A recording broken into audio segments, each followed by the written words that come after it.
दोस्तों, भारत एक ऐसा देश है जहां हर दिन करोड़ों लोग रेल की पटरियों पर अपना सफ़र तय करते हैं और गांव से शहर, शहर से महानगर और सपनों से भरी आंखों और थके हुए कदम लेकर सब एक ही सिस्टम पर भरोसा करते हैं।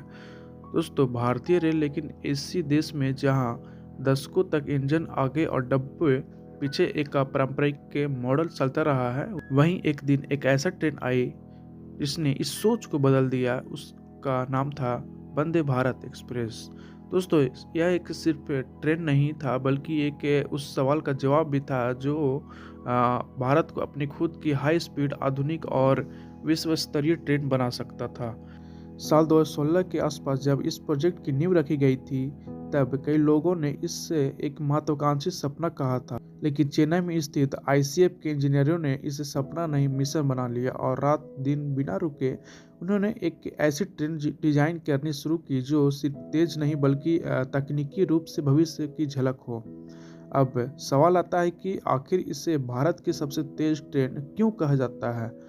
चलिए आज जानते हैं कि क्या सिर्फ इसलिए इसकी अधिकतम डिजाइन स्पीड 180 किलोमीटर प्रति घंटा है या फिर।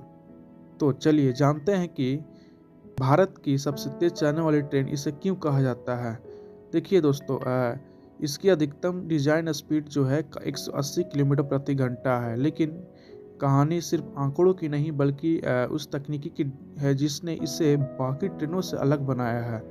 पारंपरिक ट्रेनों में एक अलग लोकोमोटिव इंजन आगे लगा होता है और जो पीछे लगे सभी डब्बे को खींचता है। इसका मतलब ये है कि पूरी ताकत एक ही पॉइंट से आती है, और लेकिन वंदे भारत में ऐसा नहीं है। इसमें डिस्ट्रीब्यूटेड पावर सिस्टम का इस्तेमाल हुआ है, यानी ट्रेन के अलग अलग कोच में मोटर लगी होती है और इसका सीधा असर एक्सीलरेशन पर पड़ता है। जब ये ट्रेन चलती है तो उससे किसी एक इंजन से धक्का नहीं मिलता है, बल्कि पूरी ट्रेन खुद अपनी ताकत से आगे बढ़ती है। और यही कारण है कि इसे 0 से 100 किलोमीटर प्रति घंटा की जो स्पीड है उसे रफ्तार को बेहद कम समय में पकड़ लेती है, और यही इसका कारण है कि ये तेज शुरुआत से इसे अलग बनाती है।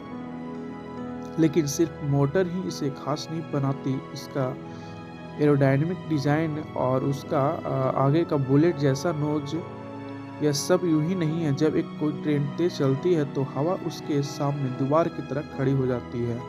अगर डिजाइन सही न हुआ तो हवा का प्रतिरोध स्पीड कम कर देता है।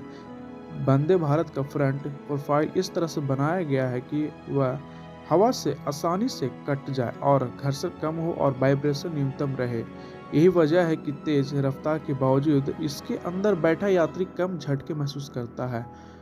दोस्तों, अब कई लोग कहते हैं कि अगर यह 180 किलोमीटर की स्पीड से चल सकती है तो रूट पर इतनी तेज क्यों नहीं दौड़ पाती है। देखिए दोस्तों, इसका जवाब ट्रेन में नहीं बल्कि ट्रैक में छिपा है। भारत के अधिकतर रेलवे ट्रैक अभी भी 130 से 160 किलोमीटर प्रति घंटा के स्पीड से के हिसाब से डिजाइन किए गए हैं, यानी ट्रेन की क्षमता अगर अधिक है लेकिन सिस्टम की सीमाएं जो उसे रोक देती है। यही बात भी समझना जरूरी है कि हाई स्पीड सिर्फ इंजन की ताकत से नहीं होती बल्कि ट्रैक की गुणवत्ता और सिग्नलिंग सिस्टम और सेफ्टी मैकेनिज्म भी उतने ही महत्वपूर्ण होते हैं। दोस्तों, अब बात करते हैं अंदर के अनुभव की। जैसे ही यात्री इसके अंदर कदम रखते हैं तो पारंपरिक ट्रेन का एहसास नहीं होता बल्कि ऑटोमेटिक स्लाइडिंग डोर और जीपीएस आधारित अनाउंसमेंट सिस्टम, एलईडी डिस्प्ले और आरामदायक सीटें जो है और इसमें लगी होती है, और साथ ही साथ एग्जीक्यूटिव क्लास में 180 डिग्री घूमने वाली सीटें भी इसमें मिलती है। दोस्तों, यह सब मिलकर इसे सिर्फ तेज नहीं बल्कि प्रीमियम ट्रेन जो है वो बनाती है। अगर हम इसकी तुलना राजधानी और शताब्दी एक्सप्रेस से करें तो पाएंगे कि वो भी अपने समय का शानदार ट्रेन रही हैं, लेकिन उनकी संरचना पारंपरिक इंजन कोच मॉडल पर आधारित है। वंदे भारत पूरी तरह से इंटीग्रेटेड सिस्टम है और यही इसे भविष्य की एक कदम आगे की ओर ले जाता है। एक बड़ी बात है कि ब्रेकिंग सिस्टम रेगुलेटरी और सेफ्टी स्टैंडर्ड को ध्यान में रखते हुए इसे रिजनरेटिव ब्रेकिंग लगाया गया है। जब ट्रेन ब्रेक लगाती है तो ऊर्जा पूरी तरह बर्बाद नहीं होता है बल्कि उसका एक हिस्सा वापस बिजली के रूप में रिसाइकिल होता है। इसका मतलब है कि ऊर्जा की बचत और पर्यावरण के प्रति जिम्मेदारी यह सिर्फ स्पीड की नहीं बल्कि स्मार्ट इंजीनियरिंग की भी कहानी है। दोस्तों, लेकिन अगर आप मुझसे पूछें कि वंदे भारत की असली ताकत क्या है, तो मैं कहूँगा कि आत्मनिर्भरता है इसका ताकत। तो दशकों तक भारत ने आधुनिक ट्रेन टेक्नोलॉजी के लिए विदेशी कंपनियों पर निर्भरता दिखाई, लेकिन वंदे भारत ने यह धारणा को तोड़ी और यह पूरी तरह स्वदेशी डिजाइन और निर्माण का परिणाम है। यह एक संदेश है कि भारत सिर्फ उपभोक्ता नहीं करता बल्कि निर्माण भी कर सकता है।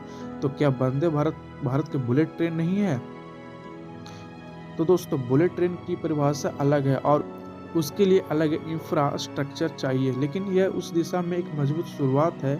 एक संकेत है कि आने वाले समय में भारत अपनी पटरियों पर और भी तेज और भी आधुनिक ट्रेनों को दौड़ते देखेगा। तो दोस्तों, शायद यही कारण है कि जब कोई पूछता है कि भारत सबसे तेज ट्रेन कौन सी है, तो तो जवाब सिर्फ किलोमीटर प्रति घंटे में नहीं दिया जाता है, बल्कि जवाब दिया जाता है उस सोच में, कि उस तकनीक में, उस आत्मविश्वास में जो वंदे भारत का नाम सुनते हैं कि हाँ, भारत की सबसे तेज चलने वाली ट्रेन वंदे भारत है।